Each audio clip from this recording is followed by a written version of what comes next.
खुलुमबाय सेरजासोनि इउट्यूब चेनेलाव नोंथांमोनखौ फिन खेबसे बरायनाय थाबाय आरो दिनैनि बे गोदान मोनसे भिडिअ नोंथांमोनखौ बरायनाय थाबाय।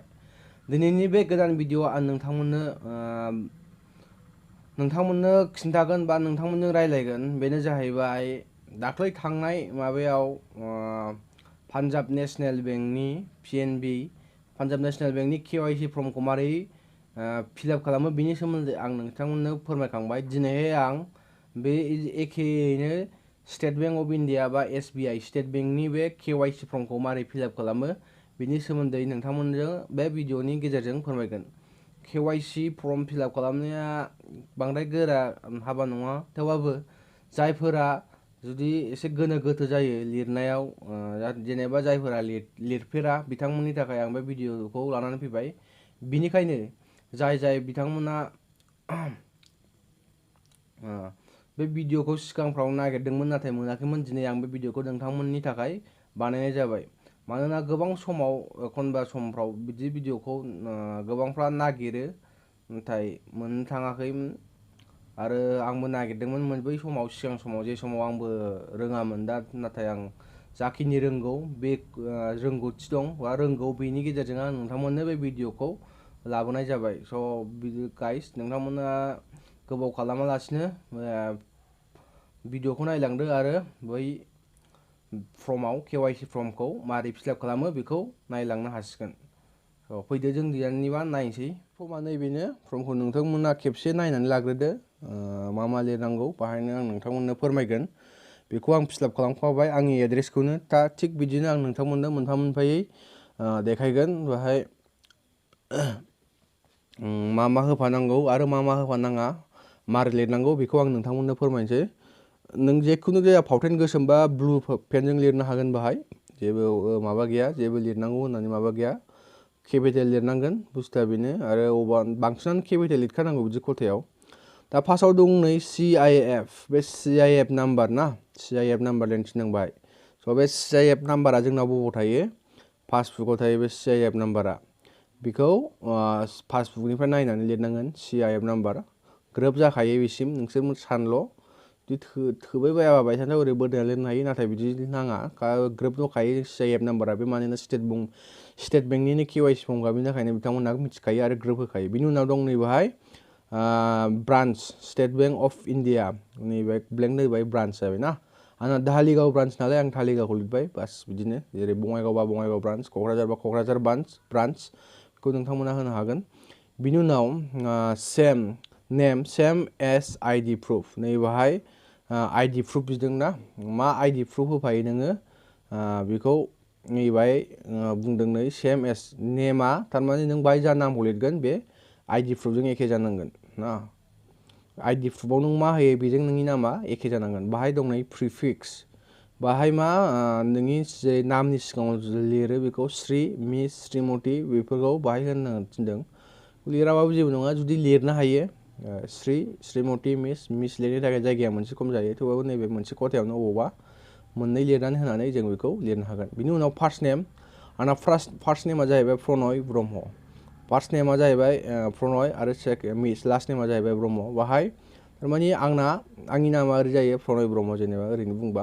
बाहाय आंना होनबा मिडिल नेम थाया, जेरै कुमार दंमोनबा मिडिल नेम जागौमोन प्रनय कुमार ब्रह्म, प्रनय लाल ब्रह्म बा बिदि आरोना। आं गेप्स होननानै जुदि माबा मोनसे होयोबा, नाथाय आंना बिदि खुनु माबा गैया, मिडिल नेम गैया। बिनि थाखायनो आंनि नामा जाहैबाय फार्स्ट नेम आरो लास्ट नेमखौल' लिरनांगौ। बे मिडिल नेमखौ ब्लेंक दोनदो प्रनय ब्रह्म।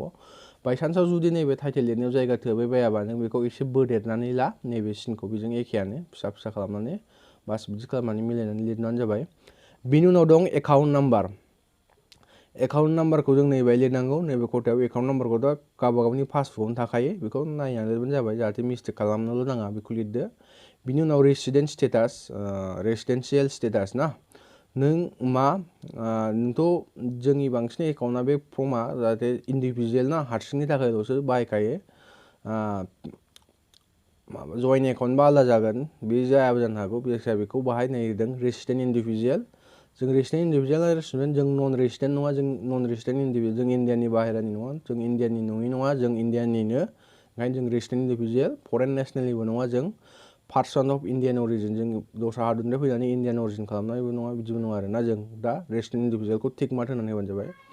बिनि उनाव दं जोंहा अकुपेशन टाइप थारमाने अकुपेशन माने मावनाय मा मावो एक्स सार्भिस एस सार्भिसमेन प्राइभेट सेक्टराव मावो ओमफ्राय पाब्लिक सेक्टराव मावो बा गभार्नमेन्ट सेक्टराव मावो बा आदार्सआव मावो professional self employed retired housewife नों मा मावो फरायसा बा स्टुडेन्टखौ टिक मार्क होदो स्टुडेन्ट बा स्टुडेन्ट हाउसवाइफ बा हाउसवाइफ रिटायार्ड जानायबा रिटायार्ड सेल्फ इमप्लयमेन्ट बा सेल्फ इमप्लयमेन्ट गाव माबा मोनसे मावनाय business address x not category please specify जुदि नोंना बाहाय गैयाबा नैबेखौ होनानै लिरनानै होनो हागोन आरो दा आदार्सआवबो होनो हागोन स' जों स्टुडेन्ट नालाय आं स्टुडेन्टखौ होबाय आं स्टुडेन्टबो दाथ' जेनेबा नंला थेवबाबो आं बै समाव स्टुडेन्टमोन बेखौ आं स्टुडेन्टखौ होनाय जाबाय जेबो नङा बेखौ नों सोलायनो हागोन बिनिफ्राय एनुवेल इनकाम टार्नअभार बोसोराव बेसेबां खामायो बेखौ लिरनानै होबानो जाबाय लिराबाबो जेबो नङा बिनि उनाव identification mark identification ID mark होन्दों ना बाहाय मोनदों नै मेन्डेटरि माने गोनांथार एखे नांथारगोन आरो ना PAN card PAN number PAN कार्डखौ एखे नांथारगोन बाहाय पेन कार्ड लिरनो थाखाय बाक्सुआ जोंना ग्रोब दंखायो पेन कार्ड नाम्बारा खयथा थायो बेखौ बिसोरो मिथिखायो 5 6 7 8 9 10 10टा नाम्बार थायो जोंना पेन कार्डआ बे 10टा नाम्बारखौ बाहाय लिरथारनांगोन एखे पेन कार्डखौ नांथारगोन आरो ना स्टेट बेंकआव दाना बाहाय मोनसे दंबावदों नै मोनसे अपसन होबावदों if PAN not available form 60 to be submitted जुदि नोंनाव पेन कार्ड गैया बायसान्सआव अब्ला नों बेंकनिफ्राय मोनसे फर्म 60 मोनगोन बेखौ साबमिट खालामनो थिनदोंना बेंकआव मोनगोन बेखौ नोंखौ सोंखागोन पेन कार्ड दंना गैया होनबा नोंखौ बे फर्म 60खौ माबानो थिनगोन आरो ना फिलआप खालामनानै होनो थिनगोन बिनि उनाव सार्टिफाइड कपि अफ एनि वान फलोइंग डकुमेन्ट्स टु बे साबमिट जायखिजाया मोनसे डकुमेन्ट्स कपि बाहाय जेरक्स खालामनानै होबानो थिनदों बाहाय दं नै OVD passport voter ID driving licence एनजेएन रेगा letter issue by national population register नों दाना माखौ होयो भटार आइडिखौबो होनो हागोन नों ड्राइभिं लाइसेन्सखौबो होनो हागोन नों पासपर्ट दंबा पासपर्टखौ होनो हागोन एनजेएन रेगा जायखिजाया मोनसे होबानो जाबाय ना आरो ओमफ्राय नैबेहाय डकुमेन्ट्स नाम्बारखौ लिरनांगोन बाहाय भटार आइडि होयोबा भटार आइडिनि नाम्बारखौ बाहाय लिरनांगोन ड्राइभिं लाइसेन्स होयोबा ड्राइभिं लाइसेन्सनि नाम्बारखौ मोनसे नाम्बार थायोना बेखौ लिरनांगोन आरो ना जेरै पेन कार्डआव लिरदोंमोन बेबादिनो बेखौ बाहाय लिरनानै होनांगोन स' ओमफ्राय दाना बाहाय आधार नाम्बार भलुन्टारिलि जुदि नों नै बिसोरखौ मोनसेबो होआलासिनो आधार नाम्बारखौ नों हारसिङै होनो हायो आधारजों पान कार्डजों होबानो जागोन बाहाय दंखायो नै भलुन्टारि ना आधारा थारमाने हारसिङैनो खामानि होजोबो बाहाय एड्रेस प्रुफबो थायो बे आइडि प्रुफबो जायो बेजों लोगोसे पेन कार्डजों आधार कार्डजों होबानो नोंना जाबाय आरो ना आधार नाम्बारखौ बाहाय लिरबाय नायलाय बाहाय लिरनानै होबानो जाबाय बिनि उनाव डकुमेन्ट्स नाम्बार डकुमेन्ट नाम्सखौथ' बुंखाबाय ओमफ्राय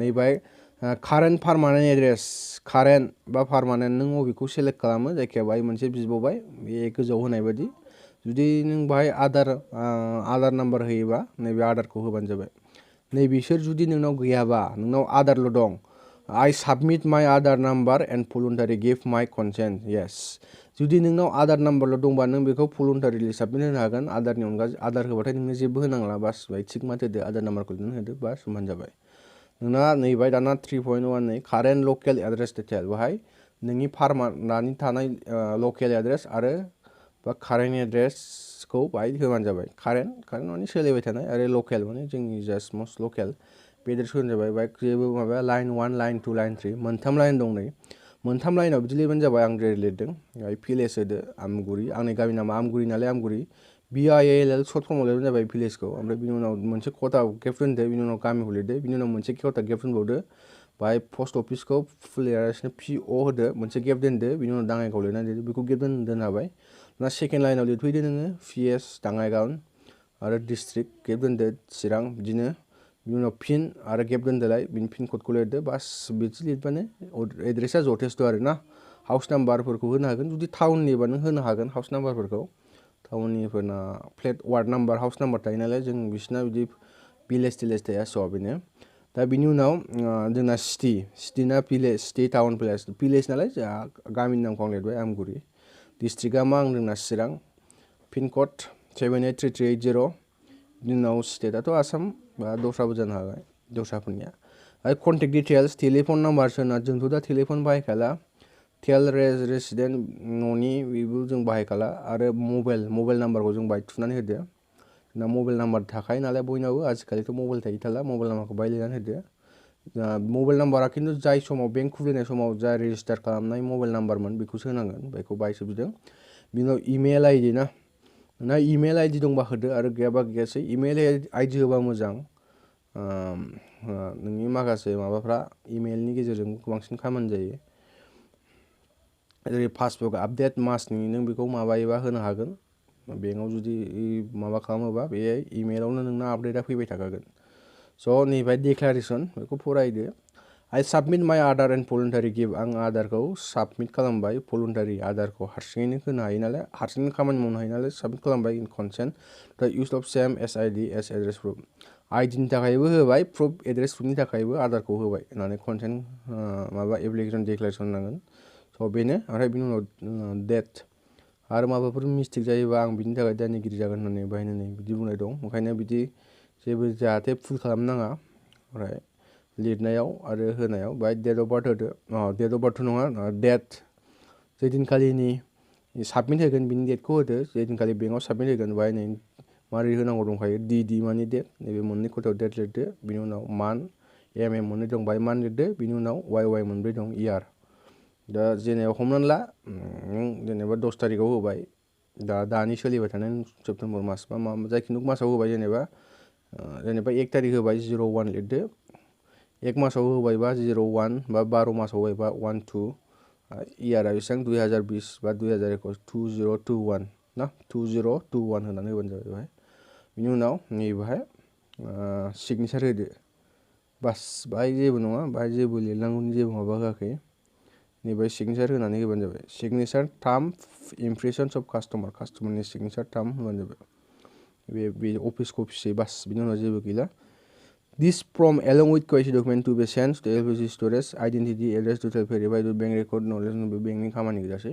बेजों लोगोसे आधारजों आधार कार्डजों पेन कार्डजों जेरक्स कपि होनानै सेल्फ एटास्टेड होनानै होबानो जाबाय बास। बा भटार आइडि होदोंबा भटार, ड्राइभिं होदोंबा होफादो। जाय नों मा होयो जायखिया मोननै होबानो जाबाय आरो। पान कार्डआथ' पान कार्ड होखानांगोन, पान कार्ड गैयाबा नैखौ होदो। बेजों लोगोसे माबा मोनसे होफायोबा होफानो हाबाय बास।